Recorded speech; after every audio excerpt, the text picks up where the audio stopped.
Hello everyone, this is Tom Fox and I'd like to welcome you to episode 202 of the FCPA Compliance and Ethics Report. The FCPA Compliance and Ethics Report is sponsored by Advanced Compliance Solutions, your one-stop shop for all things FCPA compliance related. Today I take an initial look at the Volkswagen emission-testing scandal. I think this is going to be one of the world's greatest fraud scandals in all time, ever.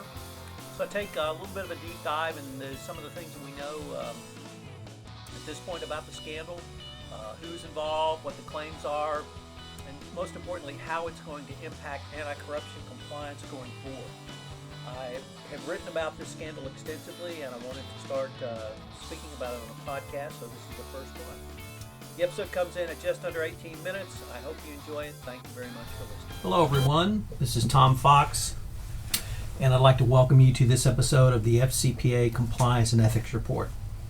Today I wanted to visit with you a little bit about the Volkswagen emission testing scandal. This has broken over the last couple of weeks, and although it's not anti-corruption compliance, it's environmental compliance. I think the repercussions for the anti-corruption compliance practitioner are going to be just monumental, and this may be the largest worldwide fraud scandal we have ever seen. At this point, it appears that 12 million cars, Volkswagen automobiles, were affected by Volkswagen's intentional decision to install a defeat device on its emissions for its diesel vehicles.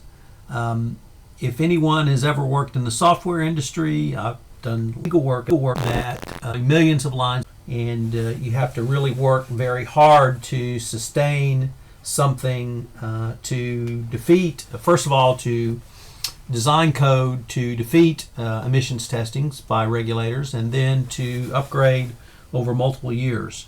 So the claim that this was not intentional, I think, is going to really fall by the wayside pretty quickly here.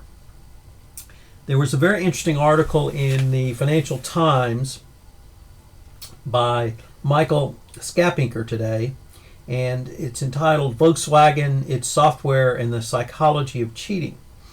And he is a reporter, or columnist rather, for the Financial Times, and he breaks corruption scandals into three general categories. The first is where there's a gray area between the boundaries of the law and accepted practice. And here he puts in accounting scandals, generally where someone might take additional or steps in financial statements which incrementally may lead to unmitigated disaster. So that's certainly something we're in the United States very aware of, but the stretching goes on until the company finally collapses and people go to jail over that. The second category is where the company sells something that either a consumer doesn't need, doesn't help them, or actually hurts them.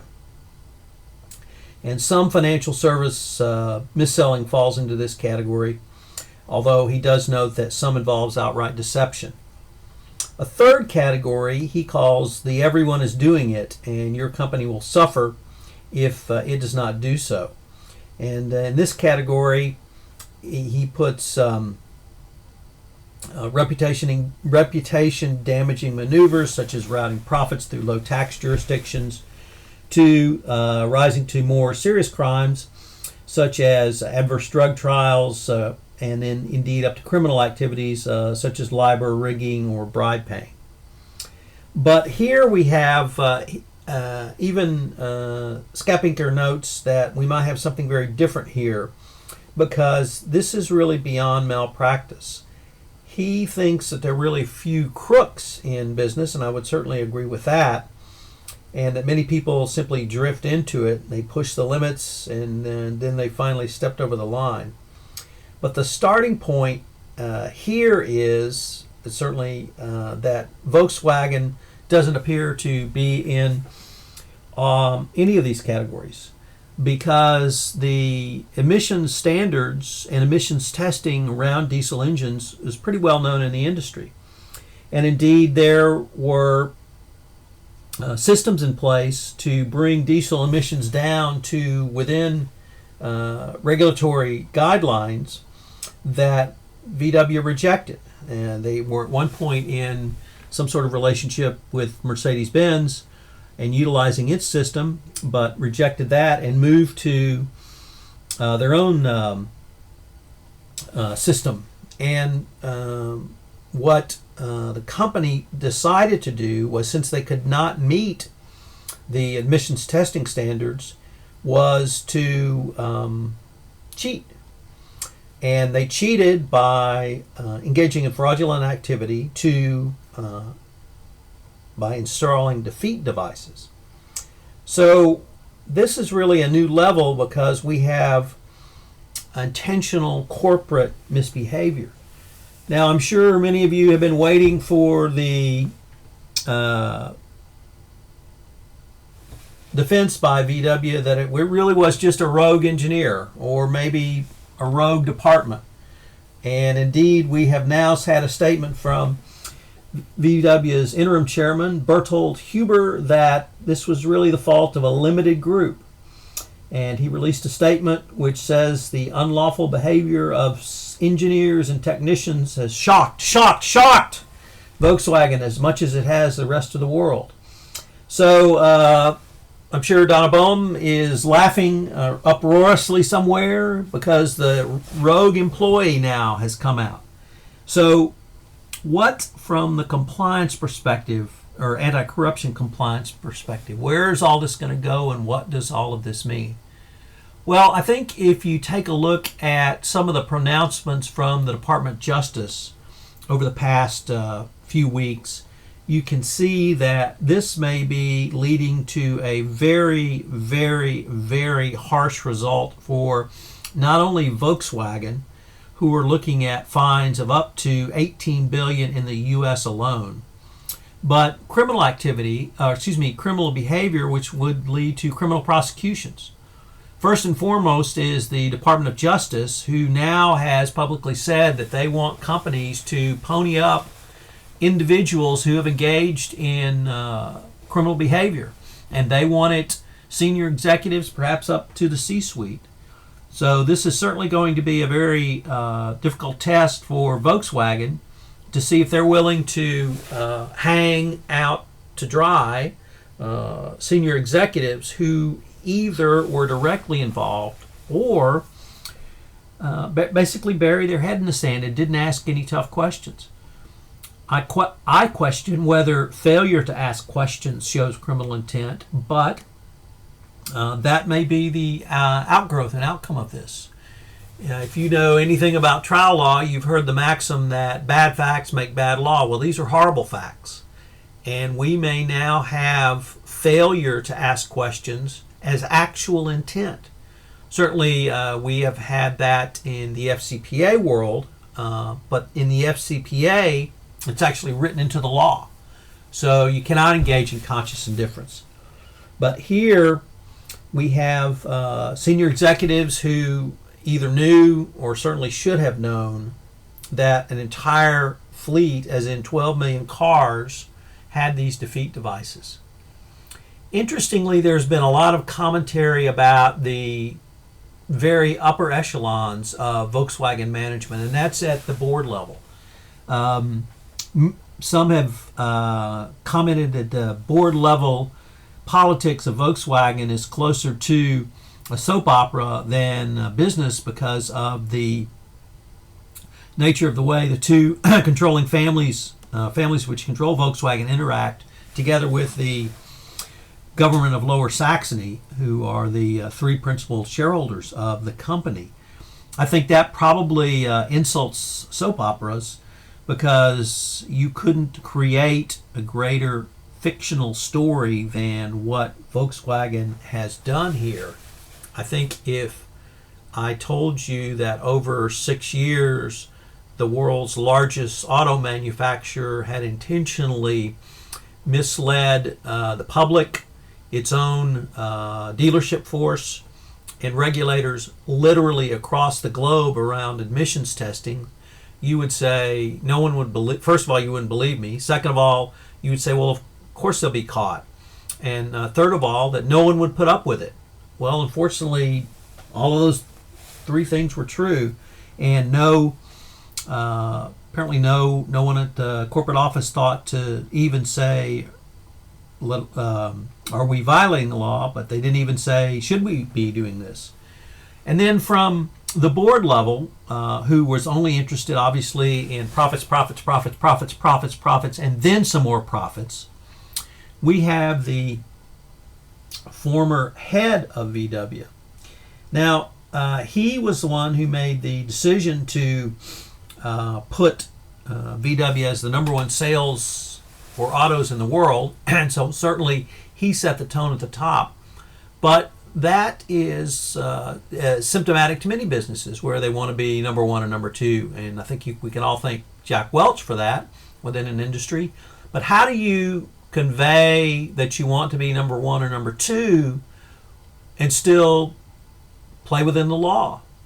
Well, you've got to have people who can raise that issue. And clearly at Volkswagen, for whatever reason, whether it was the culture of the company, whether it was the insular nature that the board had of being basically family run and family owned, whether it was the locale where the company had its plan and was too insular, command and control, there weren't hard questions raised. Richard Bestrong has raised the issue of why wasn't there a whistleblower, and that's a very good question. We don't know the answer to that at this point. So what was it about the corporate structure which prevented that information from at least being raised? Obviously, the comparisons are being drawn to Siemens, which had an entire internal control infrastructure designed to engage in bribery and corruption. And I certainly find it appropriate that as of this week, we had a guilty plea by a Siemens executive for the bribery that Siemens engaged in Argentina, I think 10 or 15 years, at least 10 years ago and maybe a little bit longer, but it's been a long time coming that we get a criminal plea out of any of the Siemens executives directly engaged in bribery and corruption. But what about the executives who engaged in the fraudulent activity here? Once again, there's going to be the question of criminal intent, but with the Yates memo, with the Department of Justice's newfound interest in prosecuting individuals and the seriousness of the facts or the horribleness of the facts of this case, I think we're going to see not only people being thrown under the bus, but heads rolling on this. Volkswagen has already terminated some senior executives. Query, what will be their cooperation going forward at all?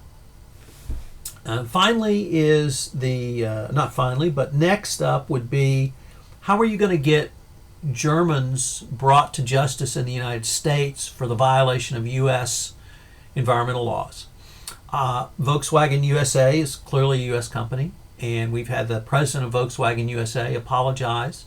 We've had several Volkswagen dealers reportedly are very distraught, and as well they should be, because they may never sell another Volkswagen diesel the rest of their lives. And whether they are entitled to compensation, of course, is a separate issue. But the ripple effects down everyone's economy are going to be great, and indeed may be horrifically consequential economically for many sectors and several layers. Think about the suppliers who supplied even the hardware devices and software devices around the emissions testings. We've already seen several of these suppliers say, King's X, it wasn't us. We only supplied it. What Volkswagen did with it, we really don't have any control over. Once again, if you've been in the software industry and you've worked with suppliers to develop code, it's difficult to believe that others at least did not know that something nefarious was going on if they weren't engaged in it. So we're going to have to see how that shakes out in the supply chain. But think about that in terms of your anti-corruption compliance program. So lots and lots and lots and lots and lots to think about here. If you are a chief compliance officer or compliance practitioner, I would urge you to follow this case as closely as you can, because I think you're going to have lots of lessons that you could present to your senior management. If you report to the board directly, I would hope you would bring up this scandal in terms of what the board's responsibility is, because apparently there was no oversight by the board on this issue, and it turned out to be one which is going to damage the company for literally years to come. So it gives you a great opportunity to talk about what's required in following the law, why you should follow the law, and what the fallout's going to be for people who don't follow the law, really at the most senior levels of the company.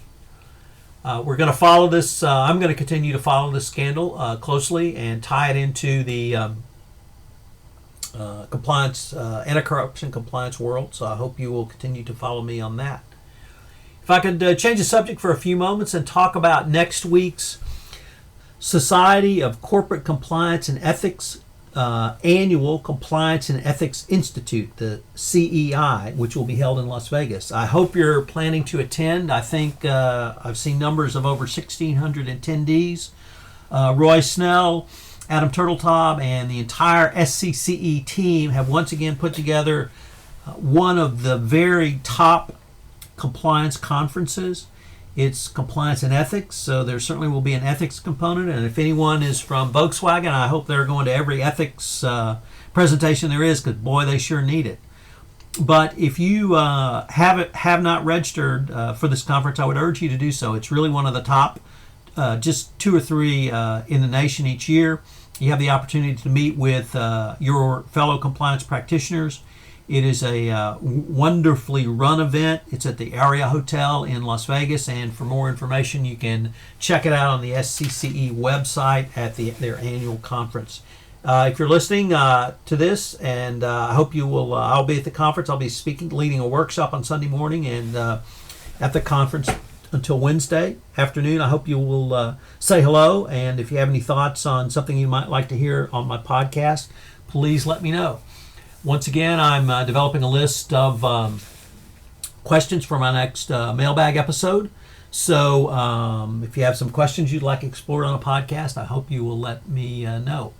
This is Tom Fox. I hope you've enjoyed this podcast on the Volkswagen scandal, and I'm sure it's going to lead to many more.